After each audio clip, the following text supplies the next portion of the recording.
அப்ப நான் என் குடும்பத்தை மட்டும் பார்ப்பேன், என் குடும்பம் பிள்ளைங்களை மட்டும் நான் பார்த்துப்பேன், ஊர் எக்கேடு கெட்டு போனாலும் எனக்கு கவலை இல்லை அப்படின்னு ஒருத்தர் சொல்றான்னா இன்டைரக்டா நீயும் அழிஞ்சு போக போற.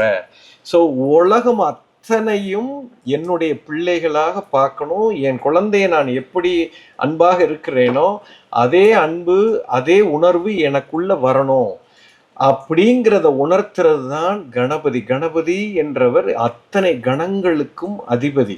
உலகத்தில் இருக்கிற அத்தனை ஜீவராசிகளுக்குள்ளேயும் அவர் இருக்கிறார். ஸோ அவர் ஒருத்தர் மேலே நான் அன்பா வைக்கிறதுங்கிறது இந்த அண்ட சராசரத்தையே நான் நேசிக்கிற மாதிரி கிரியேஷன்.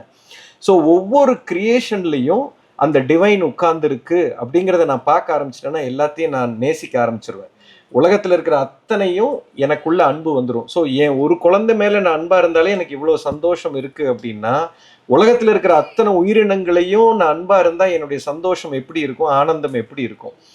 இந்த மாதிரி ஒரு அன்பு எனக்குள்ள வந்துருச்சு, பொறுப்பு வந்துருச்சு. உலகத்தில் இருக்கிற அத்தனை உயிர்களையும் நான் காப்பாற்றணும்னு எனக்குள்ள அந்த பொறுப்பு வந்துருச்சு, அன்பு வந்துருச்சுன்னா இப்போ சிவனே உள்ள வந்துட்டாருன்னு அர்த்தம். அதைத்தான் அன்பே சிவம் என்று சொல்கிறார், வேற ஒன்றுமில்லை.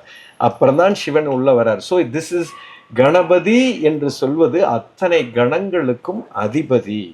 ஸோ கிரியேஷனுக்கு கிங் வந்து கணபதி. கிரியேஷனை எப்போ ஒருத்தன் மதிக்கிறானோ இப்போ கிரியேட்டர் தானாக வருவார். ஸோ அடுத்த படி அந்த முக்திங்கிற நிலைக்கு ஒருத்தன் போகணும் அப்படின்னா, இறைவனை ஒருத்தன் பார்க்கணும்னா முதல்ல இறைவன் படைத்த படைப்பை மதிக்க வேண்டும். அவர் உருவாக்குன இந்த உலகத்தை நான் மதிக்கணுங்கிறதா கணபதியை கும்பிடுறதுக்கு உண்டான the science behind worshipping Ganesha is worshipping the creation.